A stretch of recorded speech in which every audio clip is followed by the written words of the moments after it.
দেশনেত্রী বেগম খালেদা জিয়ার নেতৃত্বে যে কাজগুলো অসমাপ্ত রয়েছিল সেই কাজগুলো আমরা জনাব তারেক রহমানের নেতৃত্বে মাননীয় প্রধানমন্ত্রীর নেতৃত্বে আমরা এগুলো শেষ করবো ইনশাআল্লাহ। জনগণের দীর্ঘদিনের দাবি ছিল যে এই খালটা যেন পুনঃখনন হয়, যেহেতু আশেপাশে প্রচুর পরিমাণ জলাবদ্ধতার কারণে রোগবালাই অসুখ বিসুখ, জনস্বার্থে এই প্রকল্পটি আমরা পানি সম্পদ মন্ত্রণালয় হাতে নিয়েছি।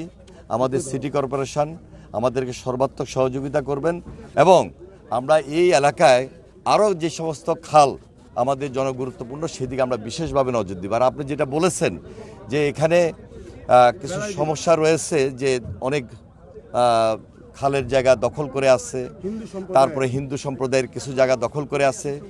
কোনো দখল করার কোনো সুযোগ এখন থেকে আর থাকবে না।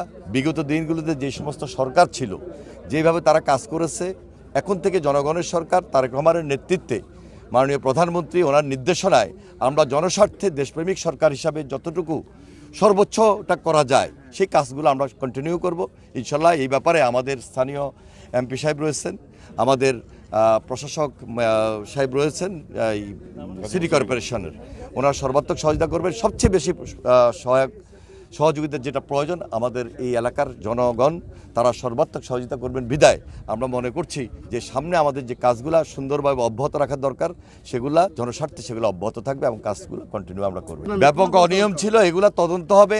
আর একটা জিনিস মনে রাখবেন যে কাজ কিন্তু আমরা শুরু করেছি, এটা একটা বিপ্লব, এটা একটা আন্দোলন।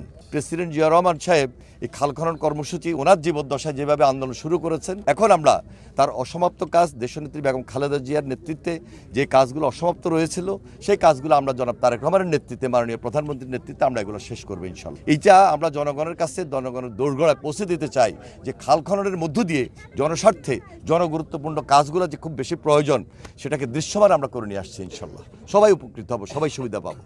ধন্যবাদ।